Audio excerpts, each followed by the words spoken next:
Everything in Cleveland changed in an instant. Not because of a turnover or a long touchdown, but because a trusted leader decided to speak in plain sight. The Browns blew a game they should have won. And Myles Garrett, fresh off a historic sack milestone, didn't mince words when he praised Shedeur Sanders' performance in a way that quietly but unmistakably questioned his coach's judgment. That kind of public, measured support from your defensive captain doesn't happen by accident. It signals a locker room that's starting to pick sides.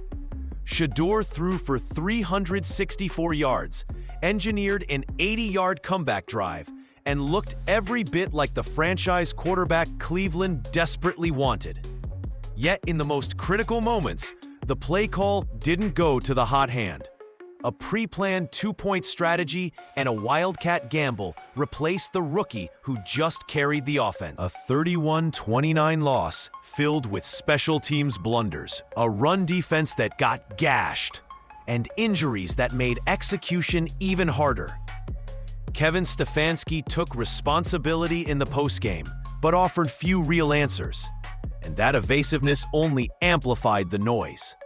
This isn't just a single defeat. It's a crossroads. A rookie rising, a superstar defender nudging the narrative, and a coach whose decisions are suddenly under a microscope. The next few games won't just shape a season. They could decide who gets to build the Browns' future. The matchup between the Browns and the Titans was supposed to be simple. Cleveland, the stronger roster, at home, facing a 1-11 Tennessee team that had struggled all season. But from the moment the game kicked off, something felt off. The Titans came in with a clear plan: control the clock, run the football, and force Cleveland into uncomfortable situations, and stop the bleeding. By the time the fourth quarter rolled around, they had surrendered a staggering 184 rushing yards, allowing Tennessee to dictate tempo and momentum in a game Cleveland should have dominated.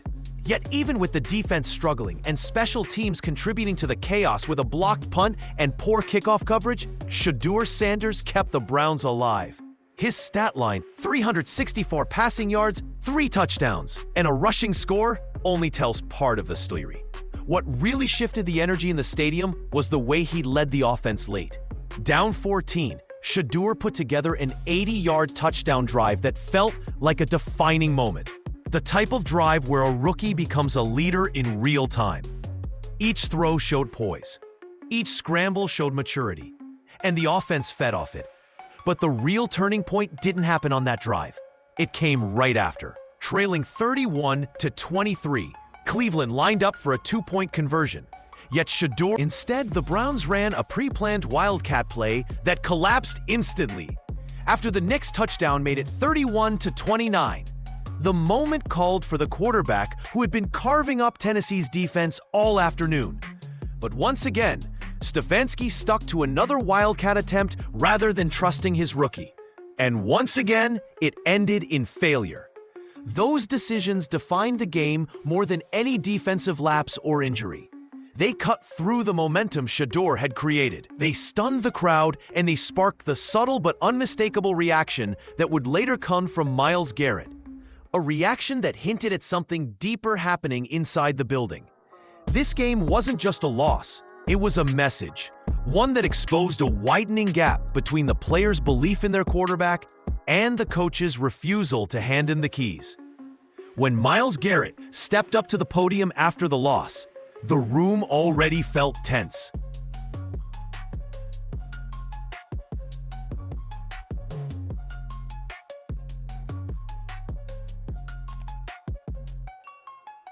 Reporters knew something bigger was brewing, and Garrett's tone confirmed it. He didn't raise his voice, didn't attack anyone directly, and didn't create a headline with a single explosive quote. Instead, he did something far more powerful. He praised Shedeur Sanders in a way that exposed the coaching decisions without ever saying the coach's name. Garrett began by highlighting Shedeur's composure, his ability to escape pressure, and the big-time throws he made when the Browns needed him most. Coming from anyone else, those comments might sound routine, But from Myles Garrett, a franchise cornerstone, a future Hall of Famer, and the emotional heartbeat of the locker room, they carried weight. He wasn't just congratulating the rookie. He was making it crystal clear that Shedeur had earned the right to be on the field in the biggest moments. And that's the part Garrett didn't have to say out loud. It was implied in every compliment. If Shedeur looked composed, if he made big-time plays, if his clock is speeding up and he's more at ease each week, then why was he standing on the sideline during 2 game-defining plays? Garrett didn't need to criticize Kevin Stefanski directly. The contrast between Shedeur's performance and Stefanski's decisions did the talking for him. Veteran leaders don't send messages like this unless something deeper is going on. Players feel when momentum shifts. They know when a quarterback is hot. They also recognize when a coach ignores the flow of the game and sticks to a rigid script. Garrett's comments weren't emotional reactions. They were calculated, careful, and designed to be heard both inside and outside the locker room. For years, Garrett has been the face of discipline and professionalism in Cleveland. So when he is the one raising questions through praise, it sends a shockwave. It suggests the locker room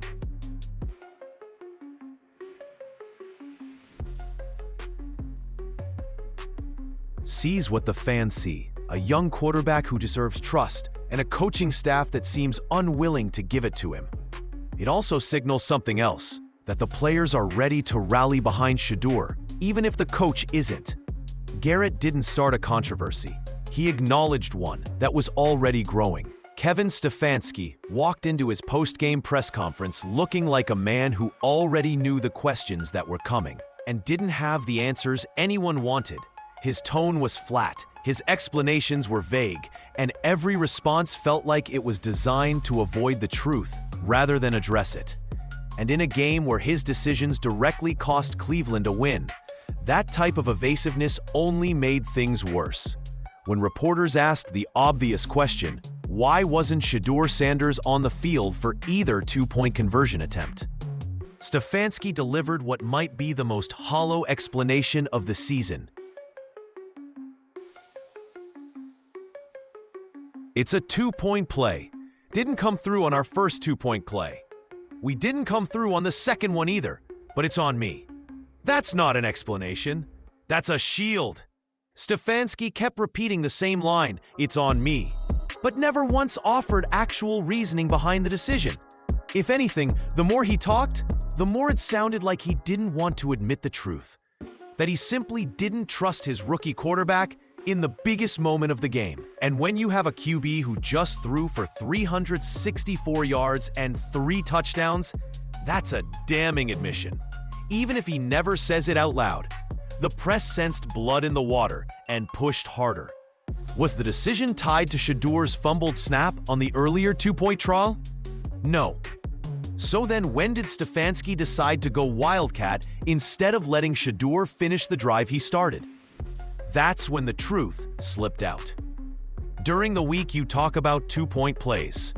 Total plays that you like in those moments. Translation: the decision had nothing to do with the flow of the game, Shedeur's momentum, or the fact that the rookie was playing the best football of his young career.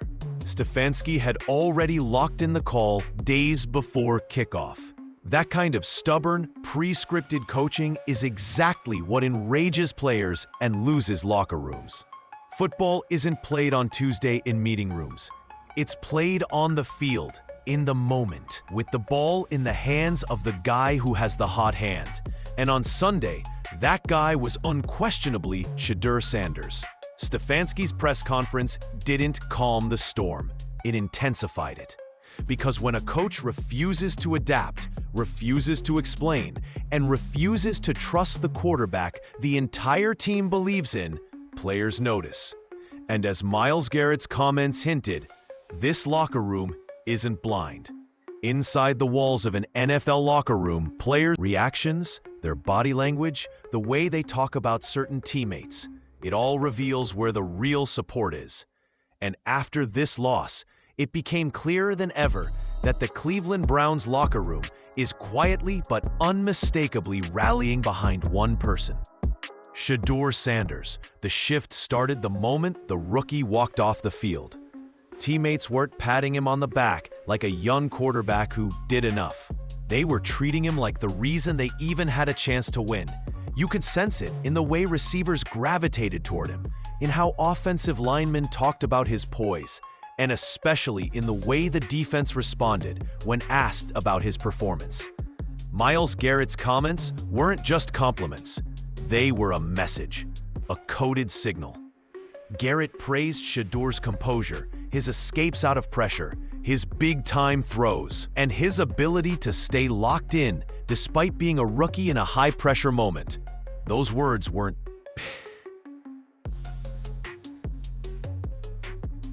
spoken casually. When the face of your franchise goes out of his way to lift up a quarterback publicly, he's not just praising, he's advocating. And this matters because players can feel when the coaches aren't fully backing the guy under center. They know when decisions go against the momentum. They know when a coach doesn't trust his quarterback in pivotal moments. And what happened during those two-point conversions told the entire team something they didn't want to hear. That the coach didn't believe in the quarterback they believe in.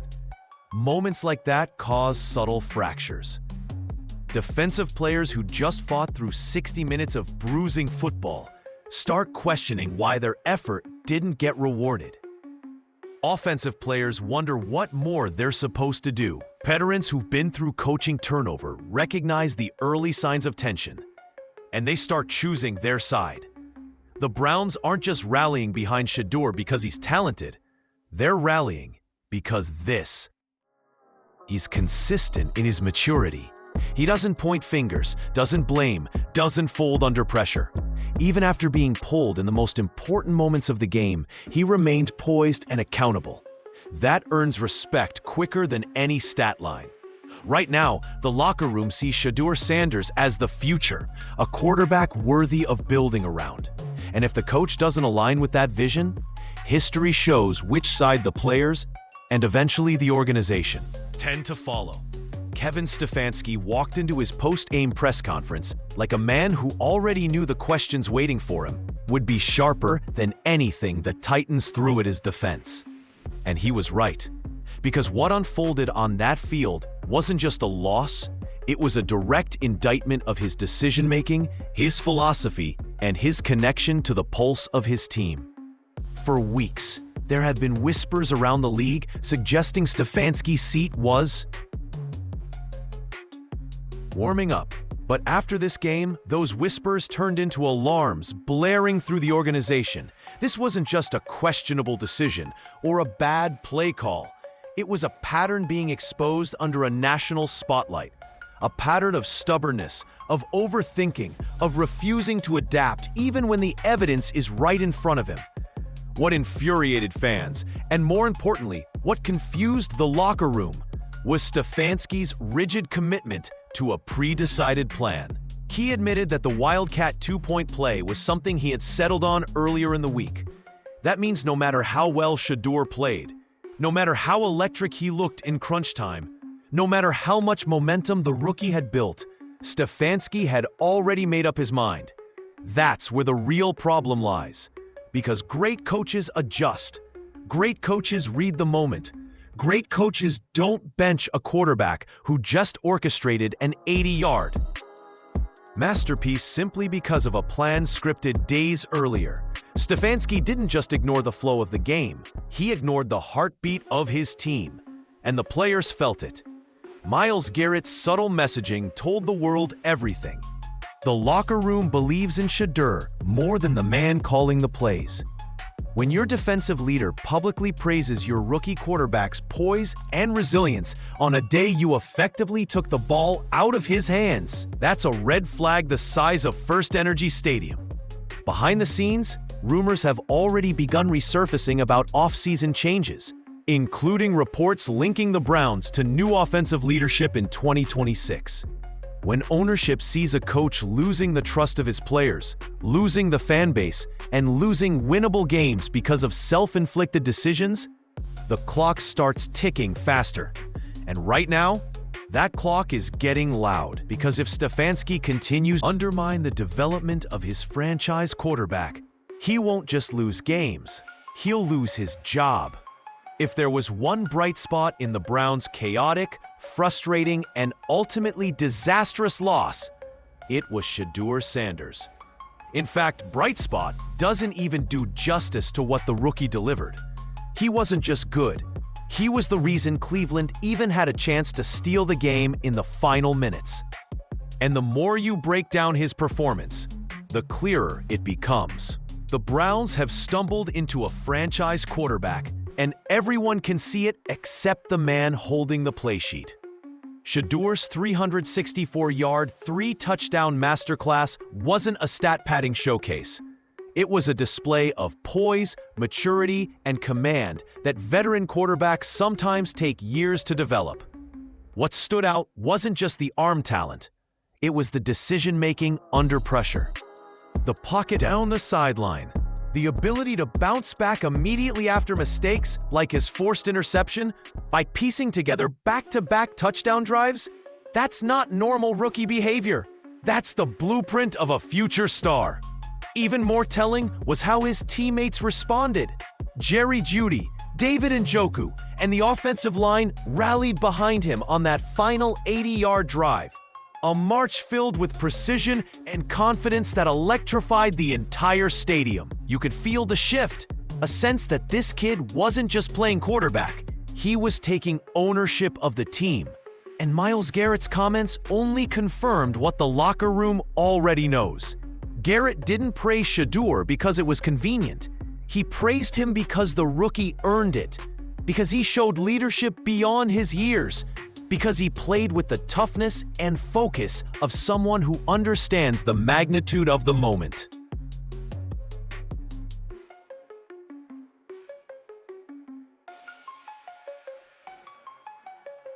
Most importantly, Shedeur made everyone around him better. That's the mark of a franchise QB. When the team is down 14 and the building feels flat, he injects energy. When the momentum swings the wrong way, he steadies the ship. When the game is on the line, he doesn't shrink, he rises. But his meteoric growth also brings the Browns to a crossroads. They finally have the quarterback they've waited decades for, yet their head coach is making decisions that stunt his development. Cleveland shouldn't be debating whether Shedeur is ready for big moments. He's already proving he is. The real question is whether the coaching staff is ready to trust him. And that question leads us straight into the heart of the storm. Something subtle but powerful is happening inside the Cleveland Browns locker room. It's the kind of shift that doesn't start with loud arguments or public criticism, but with body language, sideline reactions, and the tone of post. That shift became impossible to ignore. Because while the coaching staff seemed uncertain, hesitant, and stubbornly attached to a script, the players made one thing clear. They believe in Shedeur Sanders. This isn't just a rookie earning respect. This is a rookie becoming the emotional center of the team. When a quarterback plays with poise, elevates teammates, and delivers in high-pressure drives, players gravitate toward him. That's exactly what happened against Tennessee. You could see it in the way receivers leaned into him during timeouts. You could see it in offensive linemen pointing back at him after key plays, telling him, "We got you." And you could absolutely see it in Myles Garrett's post-game comments, the kind of quiet endorsement that carries more weight than any headline. What makes this shift so significant is that it's happening naturally. The team isn't being told to support Shedeur. They're choosing to. That's rare. Veteran players, especially ones with the stature of Garrett, don't hand out praise lightly. They don't stake their reputations on a rookie unless they truly see something special. And in Shedeur, they see a quarterback who doesn't flinch, who learns fast, who commands the huddle with a calm confidence far beyond his age. The contrast with Kevin Stefanski is impossible to ignore. While the locker room sees a rising leader, Stefanski's decisions suggest doubt. Pulling Shedeur in crunch time sends a message. Whether intended or not, that the coach doesn't trust his quarterback to finish the job.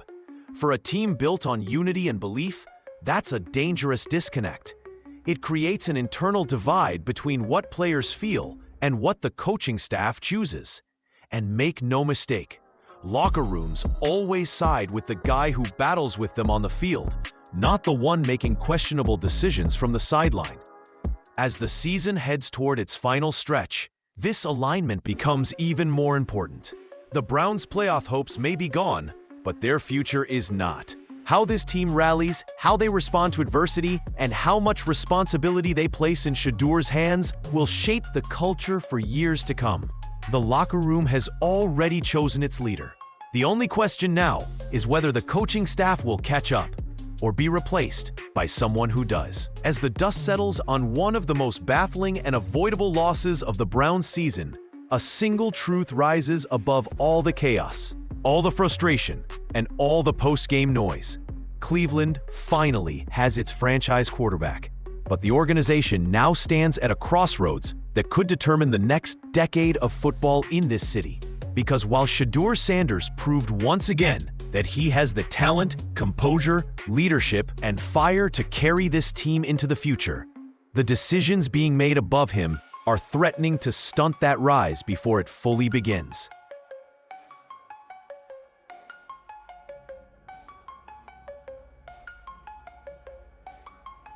This game wasn't just a loss, it was a warning siren.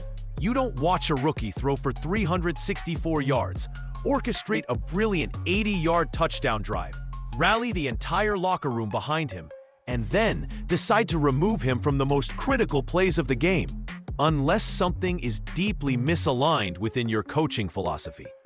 And that misalignment was exposed on national display.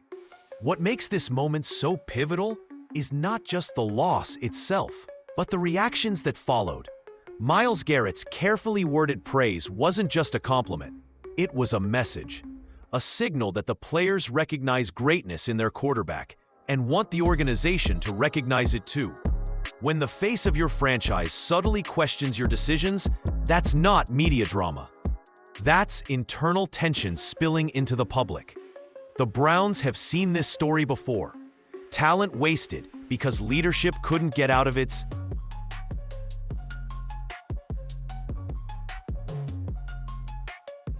own way. And now, with a quarterback who could redefine the identity of this franchise, they cannot afford to repeat the same mistakes. Shedeur Sanders isn't a project. He isn't a placeholder.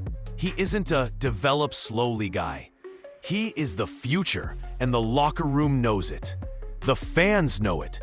Even opponents are beginning to acknowledge it.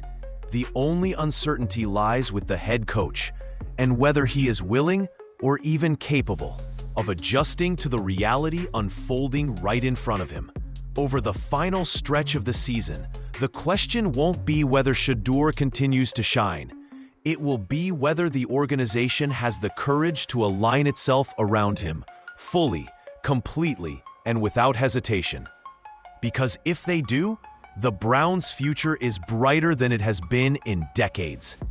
And if they don't, then this game won't be remembered as a tough loss. It will be remembered as the moment the Browns risked losing their future